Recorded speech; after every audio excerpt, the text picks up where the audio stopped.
এনসিপির একটা ভালো বিতর্ক চলছে অনেকদিন যাবৎ, কিছুদিন যাবৎ। এনসিপির নেতাকর্মীরা যারা আপনার এই নাহিদ ইসলাম, সারজিদ আলম, তারপরে আপনার সায়ন্তা শারমিন, এনসিপির যে এবং নাসিরুদ্দিন পাটোয়ারি থেকে শুরু করে তারা সবাই কিন্তু এই জামাতের বিরুদ্ধে লড়ছেন এবং জামাতকে নিয়ে তারা বিভিন্ন গালিগালাজ, বিভিন্ন ধরনের মন্তব্য করছে। আমরা দেখতে পাচ্ছি হঠাৎ করেই তারা জামাতের বিরুদ্ধে তো লেগে গেল কেন, এবং জামাতকে তারা হঠাৎ করেই তাদের সাথে জামাতের যে এত একটা সম্পর্ক, ভালো সম্পর্ক আছিল, সেই সম্পর্ক আসলে কোথায় গেল, কী কারণে তারা আসলেই এই জামাতকে বিপদে ফেলছে এবং জামাতের বিরুদ্ধে অনেক কিছু স্লোগান দিচ্ছে এবং জামাতের বিরুদ্ধে অনেক কিছু তারা বলছে যে জামাত জীবনে ক্ষমতায় যেতে পারবে না, এবং জামাত 1971 সালে যুদ্ধাপরাধী, এবং জামাতকে আসলে প্রতারক, তাদেরকে কেউ মানুষ বিশ্বাস করে না। তারা কাজে একটা, মুখে একটা, তারা মুখে বলে একটা, কাজ করে আরেকটা। যেমন তাদের এখানেই তাদের মূল উদ্দেশ্য হচ্ছে যে তাদের সাথে একটা ভালো সম্পর্ক যেখানে সৃষ্টি হয়েছিল এবং ভালো সম্পর্ক একটা রয়েছিল, সেখান থেকে যখন জুলাইয়ের যে সনদ সেখানে যেদিন স্বাক্ষর করেছেন, এবং জানেন এনসিপিরা স্বাক্ষর করতে সেখানে যায় না, আর যেদিন স্বাক্ষর করেছেন তারপর থেকেই কিন্তু এবং জামাত এনসিপির মধ্যে একটা দ্বন্দ্ব চলছে বলে আমরা মনে করি।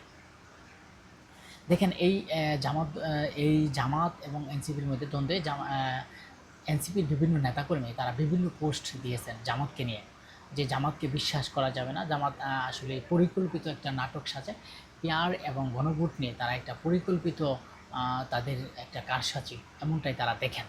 কিন্তু আপনার নাহিদ ইসলামকে নিয়েও তারা অনেক বক্তব্য দিয়েছেন, এবং এনসিপির নেতাদেরকে নিয়েও অনেক কথা বলেছেন যে তাদের ছেলে সমতুল্য, আপনার জামাতের ছেলে সমতুল্য হচ্ছে এনসিপির নেতারা, যে বলছেন অল্প দিনে একটা দল তৈরি করেই এত কিছু করা যায় না, সেখানে সময় লাগবে, তাদের মতো হতে গেলে বহু বছরে লেগে যাবে, এবং জামাত যতটুকু আছে ততটুকু যদি তারা হতে যায় তাদেরও বহু বছরে লাগবে।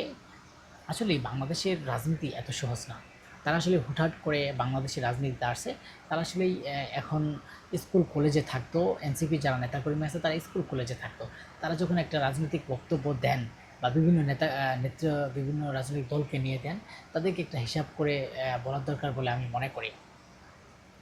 কারণ আপনি জানেন না হলে জুলাই গণঅভ্যুত্থান কিন্তু ব্যর্থ হবে, আর এই জুলাই গণঅভ্যুত্থান যদি ব্যর্থ হয় তাহলে কিন্তু দায়ভার সম্পূর্ণ তাদেরই হবে, কারণ তাদেরই কিন্তু এই জবাবদিহি করতে হবে। কারণ বাংলাদেশে যদি একটা কোনো মতন তোলপাড় সৃষ্টি হয়ে আওয়ামী লীগ যদি কোনো দিন ফিরে আসতে পারে বাংলাদেশের বুকে, তাহলে এই এনসিপি যারা নেতাকর্মী আছেন, তাদেরও কিন্তু এই আওয়ামী লীগের মতো, এখন আওয়ামী লীগ যারা পালিয়ে গেছে তাদেরও কিন্তু একই সেম টু সেম অবস্থা হবে। তার জন্য বাংলাদেশে যেহেতু রাজনৈতিক দল আছে তাদের সাথে আমি মনে করি যে মিলে থাকার জন্য ভালো।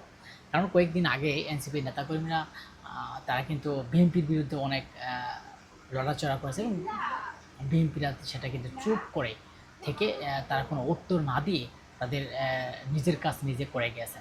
আপনারা জানেন যে তারা বিএনপির বিরুদ্ধে বলছে বিএনপিকে এখন চায় না, জামাতকে এখন চায় না, এবং তাদেরকে বাংলাদেশের মানুষ কতটুকু চায়, এবং তারা কি আদৌ কি বাংলাদেশে একটা আসন পাবে? এখন আমি মনে করি যে বাংলাদেশে তারা একটা আসনও মনে হয় পাবে না, এই এনসিপির পোলাপানেরা। সবাই ভালো থাকবেন, সুস্থ থাকবেন, আর যারা আমার চ্যানেলটা সাবস্ক্রাইব করে নেয়